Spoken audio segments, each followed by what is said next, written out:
Hi guys, welcome back to our channel Harsh Singh facts. तो आज हम लोग पढ़ेंगे कारों के बारे में। ठीक है, तो रिपोर्टिंग अंदर कंपनीज ऑडिटर्स रिपोर्ट ऑर्डर। ठीक है, तो ये कारो होता है, ये क्या होता है ना कि कोई भी ऑडिटर होता है वो कुछ कुछ कंपनीज को एक्स्ट्रा ज्ञान देता है, मतलब कि समझ लीजिए कि एक्स्ट्रा चेकिंग करता है और उसके बारे में एक रिपोर्ट में लिखता है। ठीक है, तो वो रिपोर्ट में क्या क्या मैटर्स होते हैं वो हम लोग आज पढ़ेंगे, और वो रिपोर्ट कौन कौन कंपनीज के लिए एप्लीकेबल है वो हम कारो में पढ़ते हैं। तो सबसे पहले कारो जो होता है वो एक एडिशनल रिपोर्टिंग रिक्वायरमेंट होता है।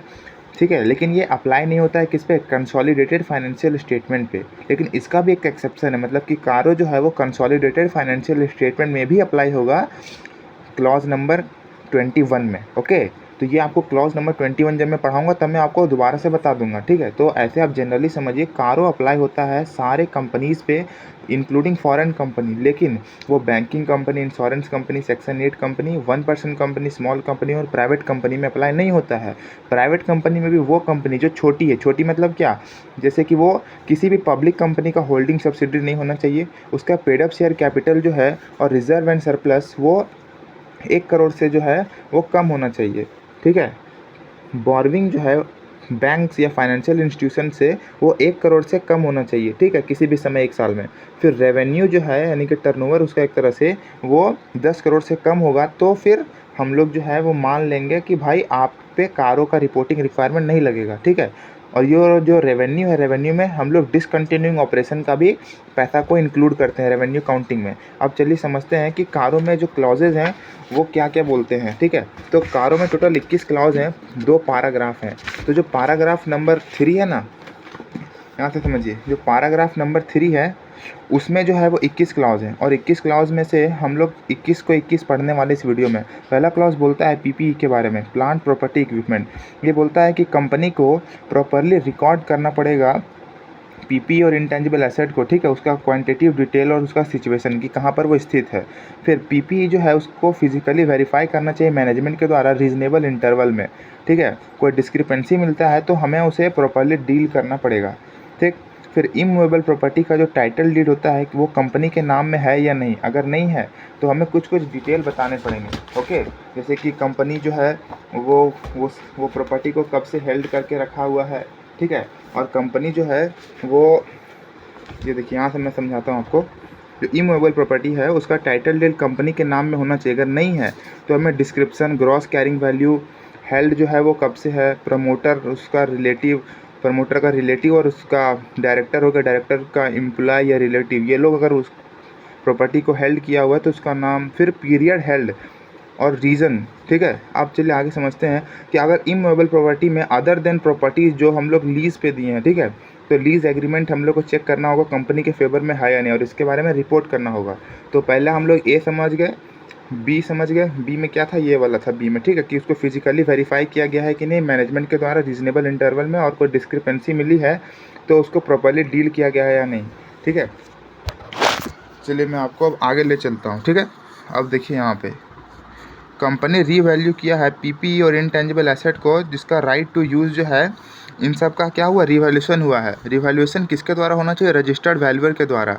अब अगर कोई अमाउंट है चेंज हुआ है, जैसे 10 करोड़ का आपका इन्वेंट्री था, पीपीई था, इंटेंजिबल एसेट था 10 करोड़ का, हमने जब रिवैल्यूएशन किया तो वो 20 करोड़ का निकला। तो अगर चेंज 10% से ज़्यादा है नेट कैरिंग वैल्यू का तो हमको उसको रिपोर्ट करना है। ठीक, अब अगर कोई आपका प्रोसीडिंग इनिशिएट हो गया है आप पे होल्डिंग बेनामी प्रॉपर्टी के तहत, यानी कि इनिशिएट हो चुका है या फिर पेंडिंग चल रहा है, तो हमें उसके बारे में डिटेल बताना होगा। ठीक है, फाइनेंशियल स्टेटमेंट में डिस्क्लोज करना पड़ेगा। फिर अब आगे चलते हैं क्लॉज नंबर 2 पे। ओके, इन्वेंट्री के बारे में बात करता है। तो ये बोलता है कि जो इन्वेंट्री है इसका फिजिकल वेरिफिकेशन मैनेजमेंट के द्वारा रीजनेबल इंटरवल में किया जाना चाहिए। अगर कोई मटेरियल डिस्क्रिपेंसी मिलता है जो कि 10% से ज़्यादा है तो हमको उसको प्रॉपरली डेल्ट विथ करना होगा बुक्स ऑफ अकाउंट में। फिर बोलता है वर्किंग कैपिटल लिमिट। तो बैंक या फाइनेंशियल इंस्टीट्यूशन होता है, अगर आप उनसे लोन ले रहे हैं, ठीक है, वर्किंग कैपिटल के लिए, और उन्होंने 5 करोड़ से ज़्यादा का लोन दिया है, तो हमें चेक करना पड़ेगा कि आपने, जैसे कि आप कोलेटरल देंगे ना उसके बदले, तो लोन के बदले, तो अगर आपका कोलेटरल करेंट एसेट है तो हमें क्वार्टरली रिटर्न और स्टेटमेंट को फाइल करते रहना पड़ेगा, और वो जो रिटर्न है वो इन एग्रीमेंट और बुक्स ऑफ अकाउंट होना चाहिए। ठीक है, और उसका डिटेल बताना है। फिर 3 नंबर बोलता है कि कंपनी जो है उन्होंने अगर किसी और कंपनी को, फर्म को, एलएलपी को, अदर पार्टी को इन्वेस्टमेंट किया है या फिर लोन दिए हैं, ग्रांट दिए हैं, ठीक है, सिक्योरिटीज़ दिए हैं, लोन्स वगैरह, एडवांसेस वगैरह दिए हैं, तो वो इंडिकेट करना चाहिए उसका एग्रीगेट अमाउंट को, ठीक है, एग्रीगेट अमाउंट को हमको इंडिकेट करना होगा। और जब बैलेंस शीट के दिन आउटस्टैंडिंग बच गया पैसा उसको, जो कि आपका सब्सिडरी जॉइंट वेंचर एसोसिएट में होगा और किसी अदर कंपनी को आपने दे रखा होगा। फिर ये क्लॉज नंबर 3 मैं बता रहा हूँ। क्लॉज नंबर 3 जो है वो रिलेटेड है लोन्स एंड एडवांसेस के लिए, ठीक है। तो लोन्स एंड एडवांसेस में अगर कंपनी ने लोन दिया है ना, गारंटी दिया है, तो हमें कुछ 6 कंडीशंस को बताना होता है। तो पहला कंडीशन जो है कितना अमाउंट का लोन था और कितना बैलेंस शीट बच गया, बैलेंस शीट के लास्ट दिन में आउटस्टैंडिंग था, जो कि हमने सब्सिडरी जॉइंट वेंचर एसोसिएट को दिया है। फिर दूसरा टर्म्स एंड कंडीशंस जो कि है वो क्या लिखा हुआ है, prejudicial to the interest of the company नहीं होना चाहिए। फिर schedule of repayment of principal और इंटरेस्ट के अमाउंट ये हम लोग को बताना पड़ेगा। फिर अगर आपका लोन जो है वो ओवर ड्यू हो गया है 90 दिन से ज़्यादा, ठीक है, तो हमें चेक करना होगा कि आपने कोई रीज़नेबल स्टेप्स लिए हैं या नहीं उसकी रिकवरी के लिए। फिर ई नंबर पॉइंट बोलता है कि लोन्स और एडवांसेज जो स्पेसिफाई किए हैं उसको हमने अगर रिन्यू किया है, एक्सटेंड किया या फ्रेश लोन दिए हैं पुराने लोन को सेटल करने के लिए, तो हमें चेक करना है कि टोटल अमाउंट कितना रिन्यू किया है और वो टोटल में कितना % है, ठीक है, लोन्स और एडवांसेस का। अब अगला पॉइंट बोलता है F नंबर कि कंपनी ने अगर ग्रांट किया है लोन, ठीक है, जो कि रिपेबल ऑन डिमांड है और उसमें हमने टर्म और पीरियड नहीं बताया है रिपेमेंट का, तो हमें चेक करना होगा कि कितना अमाउंट जो है हमने ऐसा इस तरीके से लोन में बांटा है और बताना होगा कि कितना % ऑफ टोटल लोन ग्रांट किए हैं। फिर हमें ये भी बताना होगा कि जो लोन हमने प्रमोटर को और रिलेटेड पार्टी को दिया है। तो ये हो गया आपका क्लॉज 3। अब क्लॉज 4 में आते हैं। क्लॉज 4 में बोलता है loans and advances in respect of loans, investment, guarantee, security. तो हमें चेक करना होगा सेक्शन 185 और 186 को, ठीक है। 4th नंबर में भी लोन्स एंड एडवांसेज है। तो बोलता है कि अगर आप लोन और एडवांस दिए हैं, ठीक है, तो हमें चेक करना होगा सेक्शन 185 और 186 ऑफ कंपनीज एक्ट को, बस। उसके बाद सेक्शन ये क्लॉज नंबर 5 पे आते हैं, ठीक है, एक सेकंड रुकिए। क्लॉज नंबर 5 में आते हैं। तो 5 में बोलता है एक्सेप्ट डिपॉजिट्स। तो यहाँ पर बोलता है कि अगर आपने जो है वो आरबीआई से, फिर कंपनी लॉ बोर्ड से, एनसीएलटी से या फिर किसी अदर ट्रिब्यूनल या कोर्ट से आपको कोई ऑर्डर मिला है, ठीक है, डिपॉजिट को एक्सेप्ट करने का, तो आपको उसे कंप्लाई करना चाहिए। अगर आपने कंप्लाई नहीं किया तो nature of contravention to be stated, ठीक है। तो मतलब अगर इन लोगों ने आपको कुछ डायरेक्टिव या ऑर्डर्स दिया है डिपॉजिट्स को एक्सेप्ट करने से रिलेटेड, तो आपको उसका बताना होगा कि हमने कंप्लाई किया और नहीं किया, तो हमको बताना होगा कि क्या नेचर क्या है कॉन्ट्रावेंशन का। फिर क्लॉज 6 बोलता है कॉस्ट ऑडिट। कॉस्ट ऑडिट में 148 अप्लाई होता है। तो ये सिंपल से बोलता है कि कंप्लाई किया है या फिर नहीं किया, नहीं किया है तो बता दो डिटेल। फिर स्टैट्यूटरी ड्यूज़ बोलता है क्लॉज नंबर 7। तो ये इंपॉर्टेंट है, बोलता है ना, स्टैट्यूटरी ड्यूज़ का मतलब आपका जो पीएफ का पैसा है, ईएसआई का, इनकम टैक्स का, जीएसटी का पैसा है, ये जो पैसे हैं अगर आपने जो है इनको पे नहीं किया है और वो अनडिस्प्यूटेड मतलब कि आप जो है माथा पीछे नहीं कर रहे, बोल रहे ठीक है दे देंगे, हमको लड़ाई नहीं करना है कि नहीं, अगर 10 करोड़ का बिल है तो आप बोल रहे हैं कि हाँ 10 करोड़ हम दे देंगे, तो ये हो गया अनडिस्प्यूटेड। तो अगर अनडिस्प्यूटेड है और फिर भी आप उसको जमा नहीं कर रहे हैं, तो आपको बताना होगा एक्सटेंट ऑफ एरियर आउटस्टैंडिंग, ठीक है। फिर as on the last day of financial year, कि कितना आपका पैसा आउटस्टैंडिंग है, और वो भी बताना है कि जो 6 महीना से ज़्यादा ड्यू हो चुका है वो पैसे को भी बताना है। अगर आप डिस्प्यूटेड आपका ड्यूज़ है, ठीक है, डिस्प्यूटेड ड्यूज़ है, तो आपको अमाउंट ऑफ डिस्प्यूट बताना है और forum where dispute is pending, मतलब कहाँ पर आप लड़ रहे हैं, ओके। जैसे इनकम टैक्स का ड्यूज़ है तो इनकम टैक्स का ड्यूज़ आपको बताना होगा। फिर उसके बाद यहाँ पर आते हैं clause number 8, any transaction not recorded in books of account, जो कि सरेंडर और डिस्क्लोज किया गया है as per income tax assessment में, जो प्रीवियसली अनरिकॉर्डेड इनकम था, तो उसको प्रॉपर्ली रिकॉर्ड किया गया कि नहीं बुक्स ऑफ अकाउंट में। मतलब कि पहले हमने कोई ट्रांजैक्शन को रिकॉर्ड नहीं किया, लेकिन जब इनकम टैक्स असेसमेंट हुआ तो वो ट्रांजैक्शन सामने आया, डिस्क्लोज हुआ, तो हमको उसको जो है रिकॉर्ड करना पड़ेगा बुक्स ऑफ अकाउंट में, ठीक है। फिर आते हैं क्लॉज नंबर 9 पे। तो क्लॉज नंबर 9 बोलता है repayment of loans borrowing interest में अगर हमने डिफ़ॉल्ट किया, ठीक है, मतलब जब इसका हम लोग रीपेमेंट कर रहे थे उसमें हम डिफ़ॉल्ट करते हैं, तो हम लोगों को उसका नेचर ऑफ बोरोइंग, प्रिंसिपल और इंटरेस्ट का amount, remarks, amount of default, period of default, ये सब हमें बताना पड़ेगा, ठीक है। फिर लेंडर वाइज डिटेल भी हमें बताना पड़ेगा। अगर हमने बैंक, फाइनेंशियल इंस्टीट्यूशन या फिर गवर्नमेंट से पैसा लिया था तो हमको लेंडर वाइज डिटेल भी बताना पड़ेगा। फिर इसमें कुछ और पॉइंट्स है 9 का ए में कि कंपनी अगर डिक्लेयर किया गया है wilful defaulter by bank, financial institution और अदर लेंडर, तो ये भी हमें बताना पड़ेगा कारो का क्लॉज 9 में। फिर अगर आपने टर्म लोन के लिए अप्लाई किया है तो उसको हमने उसी पर्पज़ के लिए यूज़ किया है कि नहीं, ठीक है। बोलता है कि term loan applied for the purpose for which loan were obtained, ठीक है। अगर नहीं किया तो रिपोर्ट करो अमाउंट ऑफ लोन जो हमने अप्लाई नहीं किया और उसका पर्पज़ किस चीज़ के लिए हमने आखिर यूज़ कर दिया। फिर शॉर्ट टर्म फंड्स को हम लोगों ने लॉन्ग टर्म पर्पज़ के लिए तो यूज़ नहीं किया, अगर कर दिया तो अमाउंट और नेचर बताओ।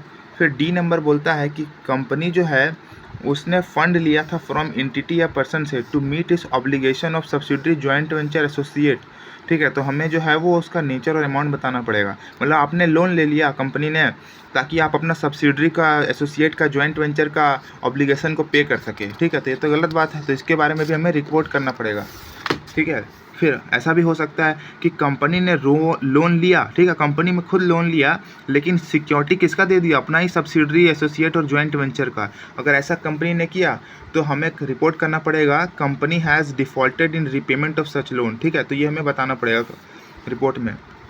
फिर 10th बोलता है IPO FPO, initial public offering, further public offering, ठीक है। या फिर टर्म लोन अगर आपने लिया है तो उसको आपने उसी पर्पज़ के लिए यूज़ किया है ना, जिस पर्पज़ के लिए आपने जो है उसके लिया था। अगर आपने नहीं यूज़ किया है, ठीक है, अप्लाई किया है उस पर्पज़ के लिए, तो आपको उसका डिफ़ॉल्ट, डिले और सब्सिक्वेंट रेक्टिफिकेशन के बारे में बताना पड़ेगा, ठीक। फिर अगर आपने प्रेफरेंशियल अलॉटमेंट, प्राइवेट प्लेसमेंट या कन्वर्टिबल डिवेंचर जो है इसको इशू किया है तो भाई सेक्शन 42 और 62 को कंप्लाई किया है या नहीं किया है। फ़ंड को अप्लाई किया है कि नहीं, उस पर्पज़ के लिए नहीं किया तो नेचर और अमाउंट बता दीजिए। तो ये कॉमन है, अगर आपने कोई पर्पज़ फॉलो नहीं किया तो नेचर और अमाउंट बताना कंपलसरी हो गया। फिर फ्रॉड का सेक्शन आता है, ठीक है, सेक्शन नहीं क्लॉज आता है 11 जो फ्रॉड के बारे में बात करता है, तो ये भी इंपॉर्टेंट है। तो फ्रॉड में बताना अगर कंपनी ने फ्रॉड किया है या कंपनी के द्वारा फ्रॉड किया गया है, ठीक है, उसके ऑफिसर या एम्प्लॉय के द्वारा, तो आपको नेचर और अमाउंट बताना है। दूसरा, क्या कंपनी ने ADT 4 फाइल किया है कि नहीं, एक फॉर्म होता है, ठीक है, ऑडिट रिपोर्ट वाला, तो ये आपको फाइल करना है, तो आपने किया या नहीं किया है। फिर अगर कोई विसल ब्लोअर है तो उसका जो कंप्लेंट्स था उसको ऑडिटर ने कंसिडर किया या फिर नहीं किया। तो ये 3 पॉइंट है क्लॉज 11 के।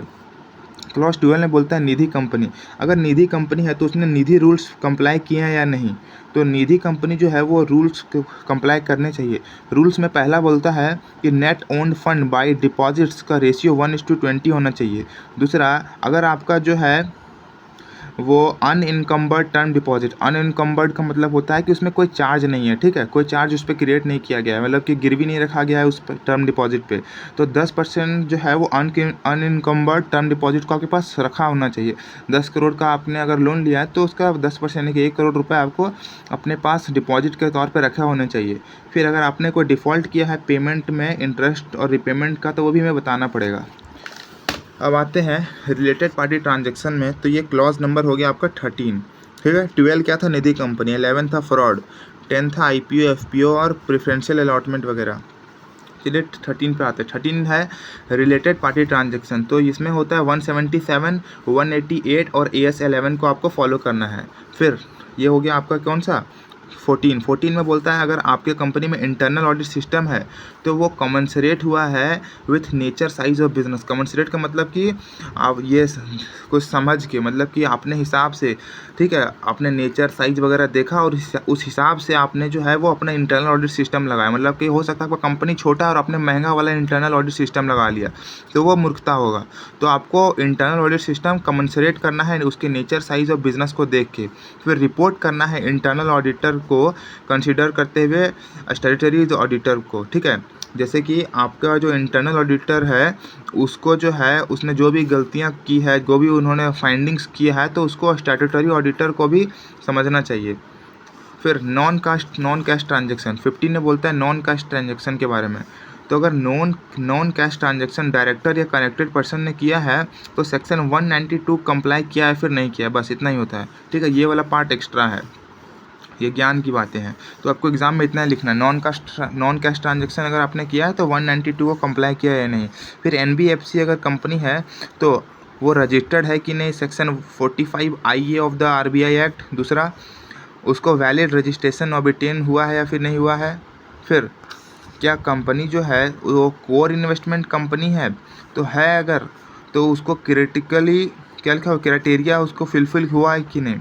फिर इंडिकेट करना है कि कोर इन्वेस्टमेंट कंपनी का कोई ग्रुप है तो उसको हम लोग को नंबर बताना है कि कितना number of core investment company in group है, ठीक है, ग्रुप में कितना CIC है। ओके, क्लॉज नंबर ये कौन सा है 17 बोलता है कि कंपनी अगर इनकर कर रहा है कैश लॉसेस को करंट ईयर या प्रीवियस ईयर में, ठीक है, प्रीवियस ईयर में कर रहा है तो हमको अमाउंट बताना है कितना कैश लॉसेस हो रहा है। फिर अगर रेजिग्नेशन ऑफ स्टैट्यूटरी ऑडिटर हो रहा है, ये क्लॉज नंबर आपका कौन सा हो गया 18 में बोलता है कि अगर ऑडिटर रेजिग्नेशन कर रहा है तो हमें बताना होगा कि जो इशू था, जो ऑब्जेक्शन था और जो कंसर्न रेज किया था आउटगोइंग ऑडिटर ने वो क्यों था, किस वजह से वो इश्यूज था जिस वजह से उसने क्या किया, रेजिग्नेशन कर दिया, ठीक है। तो ये इनकमिंग ऑडिटर को कंसिडर करना चाहिए। उसके बाद बोलता है क्लॉज नंबर 19, तो बोलता है on the basis of financial ratio, ageing और expected date of realisation of financial asset, payment of financial liability या अदर इन्फॉर्मेशन जो बैलेंस शीट में है, फाइनेंशियल स्टेटमेंट में है, और ऑडिटर का knowledge of board of director और मैनेजमेंट का प्लान, इन सब को कंसीडर करके हम लोग को चेक करना है कि कोई मटेरियल अनसर्टिनिटी एग्जिस्ट करता है क्या कंपनी कैपेबल है अपने लायबिलिटी को मीट करने के लिए, या फिर कंपनी क्या कैपेबल है कि वो आने वाले 1 साल में बैलेंस शीट में जो ड्यू होने वाले हैं, क्या लिखा हुआ when they fall due within a period of 1 year from balance sheet date, तो इसको हम लोग पे कर पाएंगे या नहीं, तो इसके लिए कैपेबल है या नहीं। तो ये तीनों चीज़ों को चेक करना है on the basis of these things, ठीक है। फिर 20 बोलता है कि क्या कंपनी ने कोई देखो कंपनी को ट्रांसफ़र कर देना चाहिए अनस्पेंट अमाउंट, ठीक है, टू कहाँ पे, schedule 7 of 135(5) with in 6 month of expiry, अगर वो ऑन गोइंग प्रोजेक्ट नहीं है।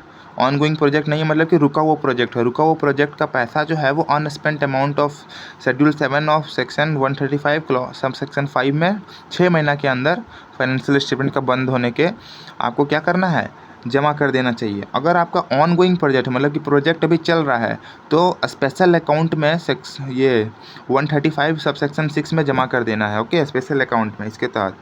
फिर लास्ट 21 बोलता है कि ऑडिटर ने अगर कोई क्वालिफिकेशन या एडवर्स रिमार्क दिया है इन कारो रिपोर्ट इन कंसोलिडेटेड फाइनेंशियल स्टेटमेंट, तो इंडिकेट करना है कि वो कौन सा पैराग्राफ नंबर ऑफ कारो रिपोर्ट में जो है गलती किया है। मतलब कि जब भी किसी और कंपनी का CFS देखेंगे तो हम लोग चेक करेंगे कि जो अदर 20 कारों का क्लॉजेज है उसमें कोई गलती तो नहीं, अगर गलती है तो 21 नंबर बोलता है कि भाई आप वो गलती कौन से नंबर में किए वो इंडिकेट कर दो, ठीक है। तो ये एक्सेप्शन था हमारा जो शुरू में हमने पढ़ा था।